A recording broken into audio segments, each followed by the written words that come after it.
Pemirsa, sektor pertambangan mineral dan batu bara memiliki peran strategis dalam mendukung pertumbuhan ekonomi nasional dan ketahanan energi. Lalu bagaimana Ditjen Minerba Kementerian SDM dalam menjaga keseimbangan antara pemanfaatan sumber daya mineral dan batu bara dengan perlindungan lingkungan hidup? Kita akan berbincang dengan Dirjen Minerba Kementerian SDM, Bapak Tri Winarno yang sudah hadir di Studio TV One. Terima kasih Pak Tri sudah hadir di studio. Selamat siang. Selamat siang. Sehat ya Pak ya? Alhamdulillah. Pak, kita langsung berbincang saja ya Pak ya. Kita tahu rencana kerja dan anggaran biaya itu menjadi salah satu instrumen penting dalam tata kelola pertambangan.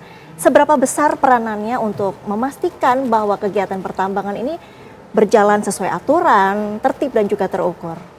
Oke, jadi RKAP atau rencana anggaran dan biaya dari perusahaan itu dulu awal mulanya adalah per tahunan, terus kemudian pada tahun 2022 berubah menjadi 3 tahunan. Kemudian sekarang berubah lagi menjadi tahunan. Kenapa kok berubah dari 3 tahun menjadi 1 tahun meskipun itu sudah ada persetujuan? Karena ternyata sektor pertambangan, mineral dan batu bara itu dinamikanya sangat-sangat tinggi sekali. Baik supply demand, terus perubahan lingkungan dan lain sebagainya, sehingga lebih pas rasanya apabila itu dilakukan secara tahunan. Terus kemudian kita memastikan bahwa rencana kerja dan anggaran biaya yang disubmit perusahaan itu betul-betul sesuai dengan dokumen FS atau feasibility study-nya.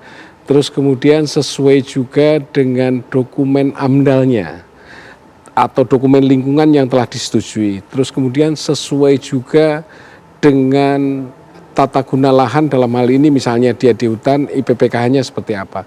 Jadi beberapa parameter itu kemudian dilakukan evaluasi oleh evaluator untuk kemudian disetujui atau tidak disetujuinya RKAP tersebut.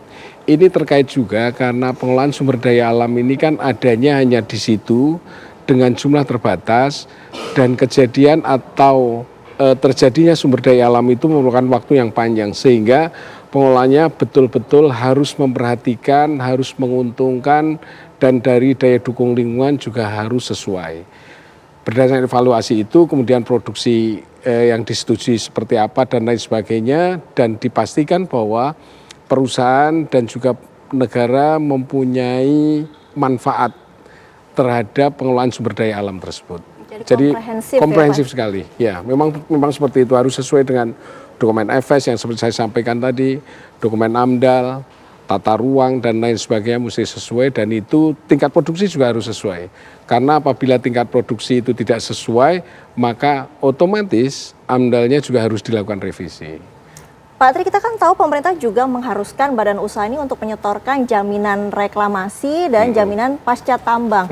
Apa itu dasar kebijakannya dan bagaimana mekanismenya Pak Tri? Oke, jadi sebetulnya ini sudah diatur di dalam Undang-Undang 4 tahun 2009 tentang pertambangan mineral dan batu bara, yang dirubah seperti yang terakhir Undang-Undang nomor 2 tahun 2025 tentang perubahan keempat Undang-Undang pertambangan mineral dan batu bara, bahwa perusahaan sebetulnya harus menempatkan jaminan reklamasi. Tetapi poinnya yang ingin kita sampaikan begini, ada 5.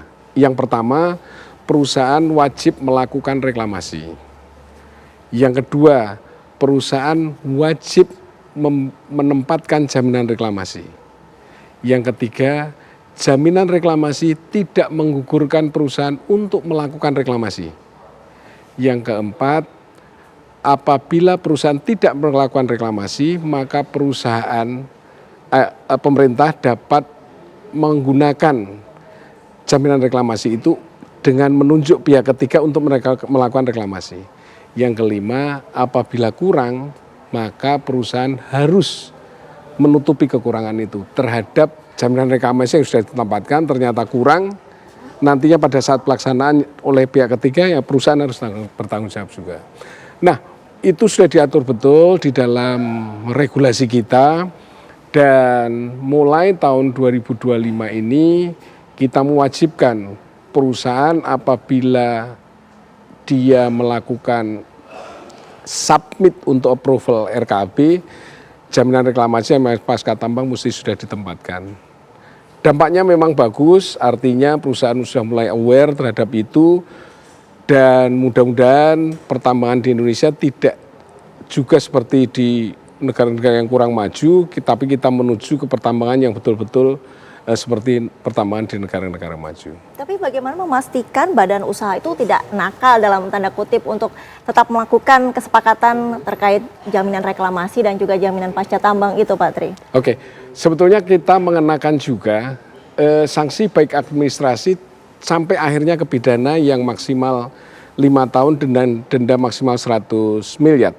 Tetapi poin itu adalah dalam rangka tindak lanjut apabila perusahaan itu tidak mematuhi atau tidak sesuai dengan regulasi yang telah kita tetapkan.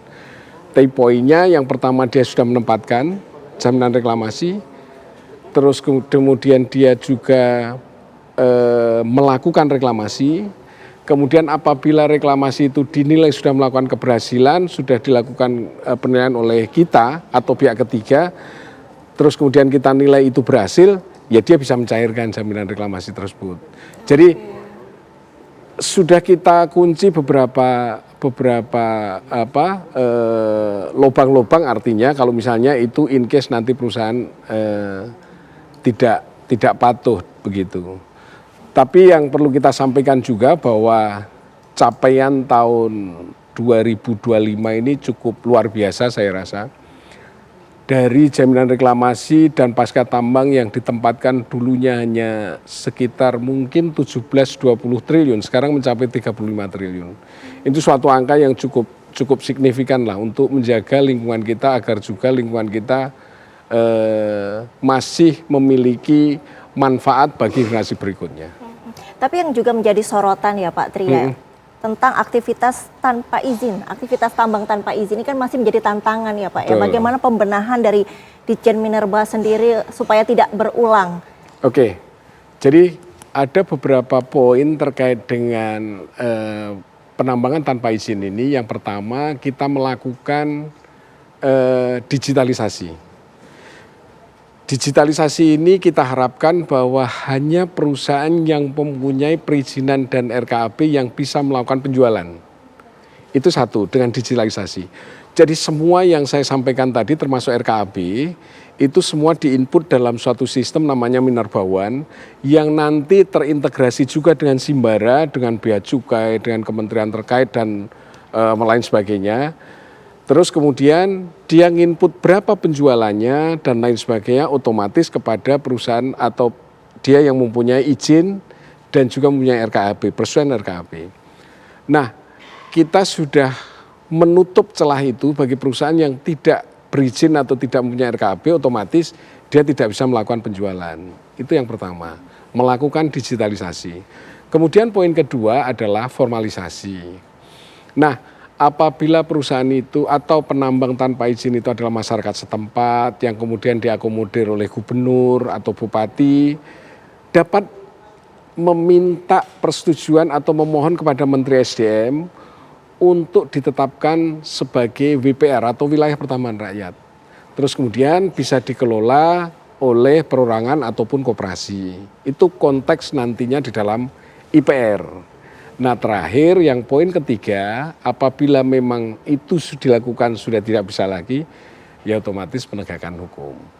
Terakhir Jadi, penegakan hukum. Jadi poinnya adalah digitalisasi, kita minimalkan geraknya, terus kemudian kedua kita berikan kesempatan apabila itu memang masyarakat setempat atau koperasi yang akan berusaha di lingkup setempat berupa WPR nantinya dalam bentuk IPR atau izin pertambangan rakyat, terakhir baru Gakum. Tadi Pak Tri sudah sempat menyinggung soal pelaku besar dan pelaku kecil, ini badan usaha kecil seperti perorangan tadi ya Pak. Ya, pembinaan pemerintah terhadap pelaku usaha kecil pertambangan ini seperti apa Pak, supaya mereka juga tetap taat aturan dan menjaga kelestarian lingkungan juga? Jadi kami di Direktorat Jenderal Mineral dan Batubara ini secara rutin melakukan sosialisasi atau apapun bentuknya, baik melalui tatap muka langsung fisik maupun berupa online melalui Zoom. Misalnya RKAB, terkait dengan RKAB. Kami memberikan sosialisasi melalui Zoom karena kami tidak memungkinkan dalam waktu yang singkat untuk mengumpulkan ribuan perizinan. Rasanya tidak mungkin, maka kita buka ruang Zoom.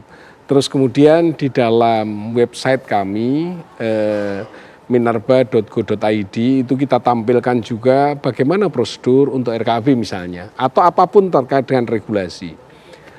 Terakhir di kami sediakan ruang di lantai 1 di Direktorat Jenderal Mineral dan Batubara, namanya Ruang Pelayanan dan Informasi Terpadu atau RPYT.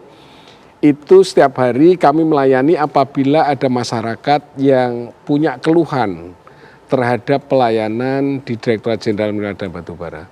Dengan adanya beberapa kanal atau beberapa pintu untuk berinteraksi, mudah-mudahan kami harapkan badan usaha baik besar maupun kecil, utamanya yang kecil, dapat kita berikan solusi ataupun pelayanan bagaimana supaya dia dapat eksis perusahaannya tersebut. Lalu bagaimana pengawasan dan evaluasinya? Tapi nanti dijawabnya di segmen berikutnya ya Pak Tri ya. Kabar Merah Putih masih akan kembali usai jeda, tetaplah bersama kami. Anda masih menyaksikan Kabar Merah Putih, masih bersama dengan Dirjen Minerba Kementerian SDM Bapak Tri Winarno. Pak Tri, tadi kita sudah membahas soal pembinaan pemerintah terhadap pelaku tambang yang badan usaha kecil ya Pak ya. Bagaimana pengawasan dan evaluasi terhadap mereka ini Pak? Ya. Sebetulnya kalau misalnya terkait dengan pengawasan dan evaluasi terhadap mereka, termasuk sebetulnya kita tidak mengklaster yang kecil ataupun yang besar, tetapi overall secara general, secara general. Jadi yang pertama untuk pelaporan kami pelaporan rutin yang setiap bulan sekali, itu terkait dengan laporan produksi, laporan pengelolaan lingkungan, laporan kecelakaan, itu rutin. Dan juga secara real time kami juga terkait dengan produksi dan penjualan, kami secara real time tahu dia hari ini menambang berapa, dia hari ini menjual berapa, dengan menggunakan kapal berapa ton dan lain sebagainya, kita tahu secara real time. Nah, untuk terkait evaluasi terkait dengan dampak lingkungan ini, biasanya kami melakukan monitoring secara bulanan. Tetapi apabila ada beberapa hal, misalnya baku mutu lingkungan yang naik misalnya, itu kami mendapat laporan secara langsung oleh perusahaan-perusahaan tersebut. Dari perusahaan-perusahaan tersebut pun ditambah lagi, kami kan mempunyai inspektur tambang di hampir semua provinsi di Indonesia. Kami bisa melakukan juga pengawasan secara langsung melalui dengan menggunakan inspektur tambang itu, karena inspektur tambang itu mempunyai kewajiban untuk melakukan pembinaan dan pengawasan terkait dengan aspek teknis dan lingkungan. Jadi beberapa kanal sudah kita buka, harapannya evaluasi dan juga pengawasan terkait aspek teknis dan lingkungan bisa kita lakukan dengan baik. Masyarakat di sekitar pertambangan itu sendiri apa bisa ikut berpartisipasi dalam peran pengawasan sendiri Pak? Kalau berpartisipasi di dalam pengawasan, biasanya mereka melakukan menyurati kami atau kadang-kadang WA ke kami secara langsung. Oh bisa ya Pak bisa ya? secara langsung ke kami dan kami akan melakukan pengecekan apakah, karena kadang-kadang informasi juga mesti kita cek kebenarannya, apakah itu betul atau tidak, dan kita pastikan bahwa betul-betul lingkungan itu betul-betul sesuai dengan peruntukan yang ada di dalam dokumen AMDAL tersebut atau dokumen lingkungan yang telah disetujui. Di momen penghujung tahun ini Pak, capaian dari Ditjen Minerba sendiri sepanjang tahun 2025 ini apa saja nih Pak yang sudah dikerjakan? Oke, kalau secara umum gambaran terkait dengan capaian itu, yang pertama untuk tahun 2025 ini kita menyatukan semua aplikasi di Direktorat Jenderal Mineral dan Batubara dengan namanya menjadi Minerba One. Jadi pengawasan terkait dengan produksi yang seperti saya sampaikan tadi, hari ini berproduksi berapa, mau menjual berapa, cadangan berapa, semua di dalam satu aplikasi namanya Minerba One. Termasuk diantaranya yaitu RKAB.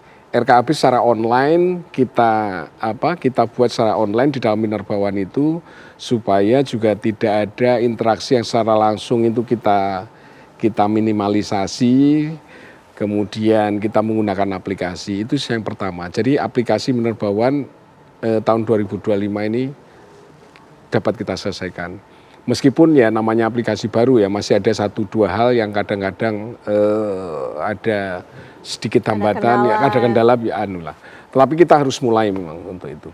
Itu yang pertama. Yang kedua, terkait dengan reklamasi pasca tambang yang seperti saya sampaikan tadi, tahun lalu mungkin sekitar 17-20 nggak ada lah, tapi sekarang jaminan reklamasi pasca tambang sudah mencapai 35 triliun.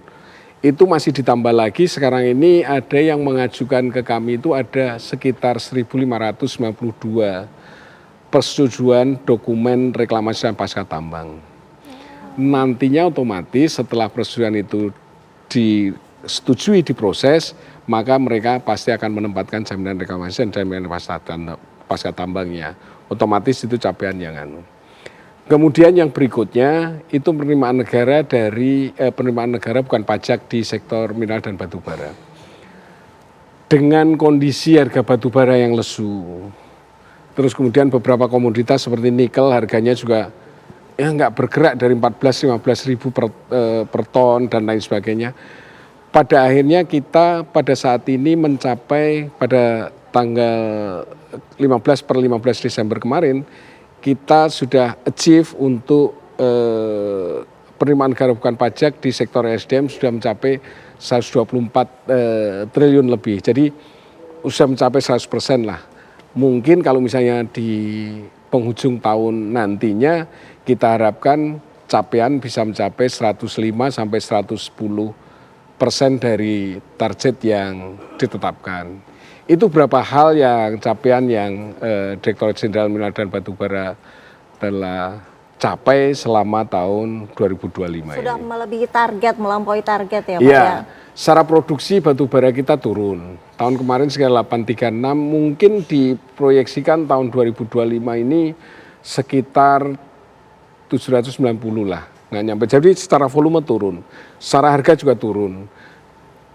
Tapi ada beberapa komoditas memang emas memang naik, tapi volumenya nggak begitu banyak kalau emas, hanya sekitar 100 ton. Tapi nikel juga nggak bergerak dan lain-lain, tapi kita bisa membukukan itu. Mungkin karena kepatuhan dari teman-teman di perusahaan pertambangan sudah semakin baik lah, kira-kira seperti itu. Alhamdulillah. Langkah strategis ke depan Pak untuk memperkuat implementasi pertambangan yang berkelanjutan apa nih Pak?